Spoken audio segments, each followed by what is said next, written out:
Hello and welcome to Sam Reads Reads. I'm Sam. I'm going to be talking you through some of my favourite books today, so stay tuned. First of all, I want to say thank you to anyone who's subscribed so far. It's been amazing the kind of response I'm getting, so I'm really happy with that. And yeah, if you haven't already, please do leave a subscribe. I also want to say well done to Gossamer Abba, who correctly guessed that Rose and Bernie, my two cats, they were named after the TV show Lost and the characters in that show, Bernard and Rose. I'll probably talk a lot about Lost in the future. It's one of my favourite TV shows of all time, and it's been a huge influence on me, especially what I read as well. I think it's a very literary friendly show. There's lots of book reference in Lost, which I'll actually, for one of my books later, I'll talk about a bit. But yeah, so today, what am I doing? I was going to do another reading update. I'm still battling through Count of Monte Cristo. I say battling through, it's really enjoyable, but I'm still going through that book. So I'll probably do an update on that once I've finished it. But today I wanted to do a kind of my top 5 books of all time today. So what I mean by that is I think my top 5 is going to change every day. You ask me tomorrow, you ask me next week, you ask me next year, my top 5 will probably have shifted slightly, and maybe I'll do an annual review of my top 5 books. I mean, that might be quite interesting seeing how that shifts over time. There's definitely some books that when I was 18, something like Charles Bukowski would definitely have been in my top 5, but as I've gotten a little bit older, not so much. My reading habits have changed, my reading taste has changed. But yeah, so I'm going to go through my top 5 books today. I say top 5, it's more of a top 6. There was a battle between 2 of them, which I couldn't quite work out which one to drop, so I thought I'd just do them both rather than do an honourable mention. But yeah, I'll get straight into it. And the number 1 book for my top 5 will be Stephen King's The Stand. I'm a huge Stephen King fan. I don't know if you can see it quite this angle, but this whole side, well, half this side of my bookcase is basically Stephen King books. He was definitely the author who, when I was transitioning between young adult to adult novels, this was the one that done it for me, or this author, Stephen King, did it for me. I was reading a lot of kind of like Dan Shan, Eragon, Harry Potter, His Dark Materials, and I was struggling to find anything that was, for the older ages that really kind of gripped me at first, around that age. And Stephen King, I think actually, weirdly enough, it might have been Cell, was the first Stephen King book I read, which I know is not one of his best novels, by far, but that was the kind of gateway for me to get into Stephen King. And then when I was about 15, 16, I read The Stand for the first time, and it blew me away. Talking about Lost earlier, this is definitely a novel which has had a huge influence on that show.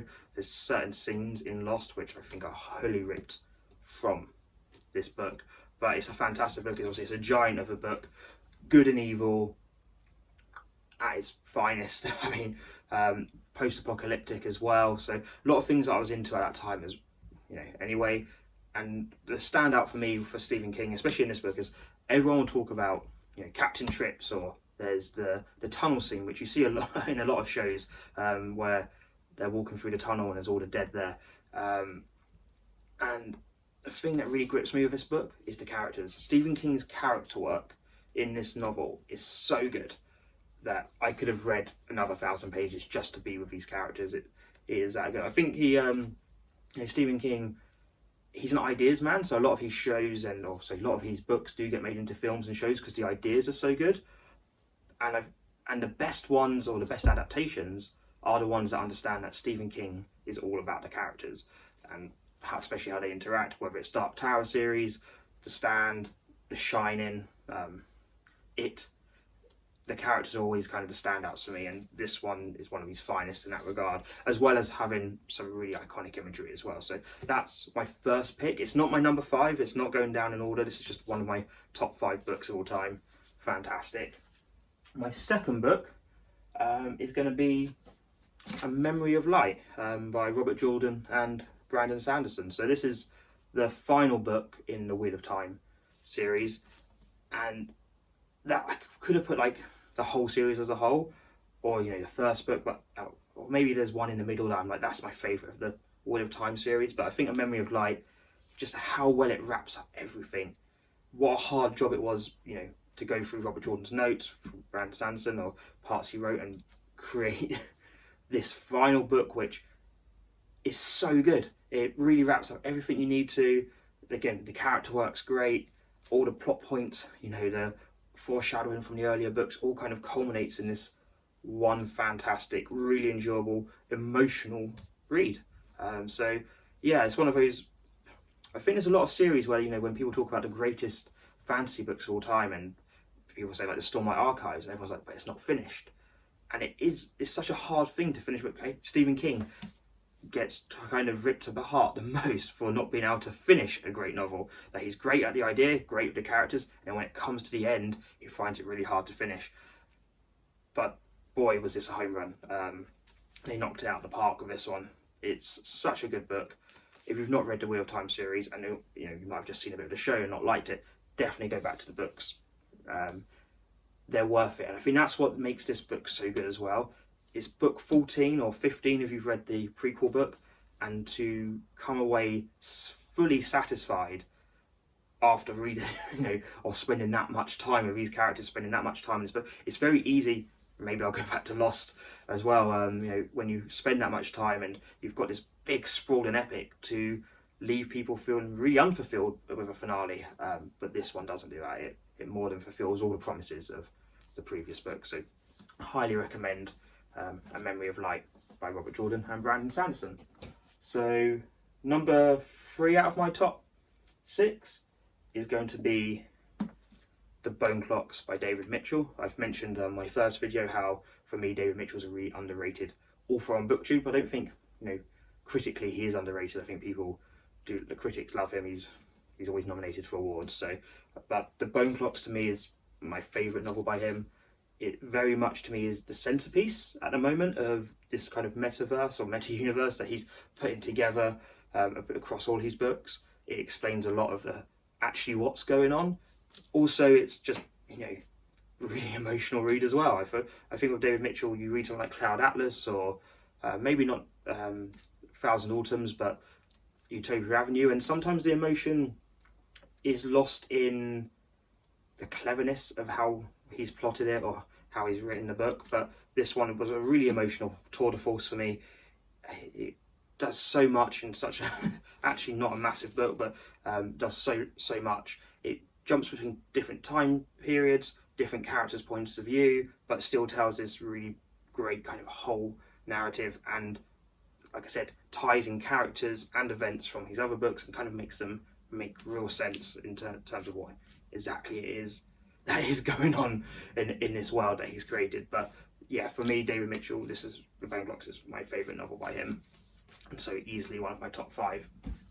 Okay then, so now we'll go to number 4, which is before I get to the 2 which I couldn't choose between. And number 4, not in any particular order, is Cormac McCarthy's The Road. I love this book. It's very depressing. It's an incredibly depressing book. It's gut-wrenching.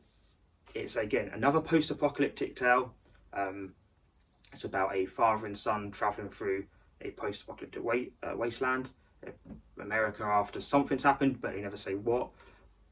But it's so good. I won this book, actually. I don't know if it's got in here, but I won this book when I was in year 8. I think I was year 8, year 9, so maybe 13, 14.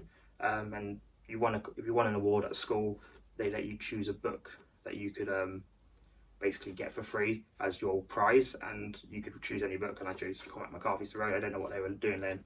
13-year-olds get The Road, but really great. And actually, I enjoyed it so much I ended up buying the Folio Society edition, which is absolutely gorgeous. Has some fantastic artwork in it. I just jumped to a piece now. So yeah, just some fantastically bleak kind of post-apocalyptic artwork, which really sets the tone for this novel. And actually, one of my favourite bands, Editors, have this song called No Sound But the Wind, which is inspired by The Road, and that definitely go and listen to that. It was weirdly, I think, used in a Twilight soundtrack, but they changed the lyrics slightly to make it fit that film rather than what it was actually inspired by, which was The Road. So definitely go and listen to that song, read the book. The film's okay, but the book, to me, Cormac McCarthy's The Road, easily a top 5 read. And then I come to the 2 books that I was really struggling to choose between. The first one is The Memory Police by Yoko Ogawa, and the second one was The Remains of Day by Kasu Ishiguro. I probably butchered his name, I'm really sorry if I have, but yeah, I couldn't really choose between these two books. One's a very kind of Orwellian alternate world where things just disappear and you then lose the memory of those things. So it might be one day dogs disappear from the world and you just can't remember dogs. Yeah, but there are some people who do remember bits, and it's so good. Again, another emotional roller coaster of a novel. Really enjoyed that. I think that's probably what ties all of these books together to me. You can have fantastic story, exciting plots. You know, an Agatha Christie novel can be really well written, really well plotted, but the ones that stay with me, become my top, my favourite books, are the ones which have that kind of emotional gut punch as well.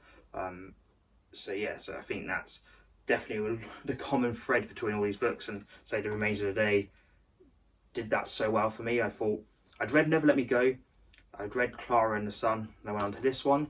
Wasn't sure what to expect. I thought I might find it a bit Downton Abbey in terms of how it was written, and maybe a bit too dry for me, but actually I got so much out of this book. It's a gorgeous book, gorgeous novel, so well written, just fantastic. It's about a butler or manservant of a big house he's now with a new owner of this house, and he's travelling across the country on a day off and reminiscing about his previous employee, who may have been, or definitely was, not as great a man as he always thought he was, and he was also questioning his complicity in working for this man, whilst always kind of telling himself he was just trying to be a great man, a great manservant, a great butler. So really interesting, emotional read as well. So that's my top 5/6 best reads. I do think if you pick any of them up, you'll enjoy them, but like I said, they are kind of emotional, quite harrowing books for the most part. But no, all really good. The last thing I'm going to talk about today will be a TV show. Actually, I know I usually bring a record on. I haven't been kind of listening to the same records I've shown you the last couple of weeks, and I thought it'd be really fitting to show the thing I've been watching recently, which is The Last of Us, the HBO TV show with Pedro Pascal and Bella Ramsey. I thought it really suited, especially after reading mentioning The Stand and The Road, which I think I love the look of this show. And you can always say the father and child going through this post-apocalyptic wasteland comes from The Road. And yeah, I've been really enjoying it. So I've waited to get the 4K because we don't have Sky at our house, so we just thought we'd wait until we got the 4K to come out, and really enjoyed it. It's interesting. I think I've never played the game, whereas my wife has played the game, and she kind of had told me bits when she was playing the game what she liked about it. So I kind of knew the ending going into it, especially of season 1. But what I found really interesting with the TV show is it's obviously very similar to a lot of things we've already seen. Like I said, it could be The Road, the kind of wolf and young cub kind of relationship which Pedro Pascal's doing in The Mandalorian. That storyline's been done. You've got an almost zombie-like infection, which you've seen a lot of the time with The Walking Dead, or any kind of zombie post-apocalyptic movie. But what was really interesting to me was this idea of survival, the theme of survival within this TV show, where it's very much about what is survival? Is survival about me surviving, or you surviving, or as an individual surviving? Is it about keeping your family alive, so family surviving? Is it the town that needs to survive, or is it the human race as a whole? And I think Pedro Pascal, Joel, his character, very much his arc is going from someone who's lost everything, only really cares about his survival, and maybe his brothers as well, and then kind of becomes that family survival that he's interested in becomes bigger, but kind of wondering about the cost of, if you're only interested in that, is that worth sacrificing towns? Is it worth sacrificing the whole of the human race? I think that's a really interesting theme that this delves into a little bit. I wished it had done it a little bit more, especially at the end. I thought the last episode was quite fast and could have just done a little bit more. And also, couple of the time jumps. So if there's a time jump within their relationship, which I'd like to have seen fleshed out a little bit more. I think that would have been a bit more enjoyable, but can't really fault the show apart from that. It's fantastic. It's really well made, really well acted. Just a really enjoyable show. I say enjoyable, it's tense as hell, but I thought it was great. So that's what I've been watching this week, which I found really good. Anyway, that's kind of going to wrap up the video for this week. I hope you've enjoyed it. I hope you enjoyed the top 5. I'd love to know what your top 5s are. I'd also like, if you've read any of these books, let me know what you thought of them. Am I completely wrong? Have I chosen rubbish books? You let me know. But hopefully you've enjoyed the video, and I will see you next week. Thanks a lot. Bye.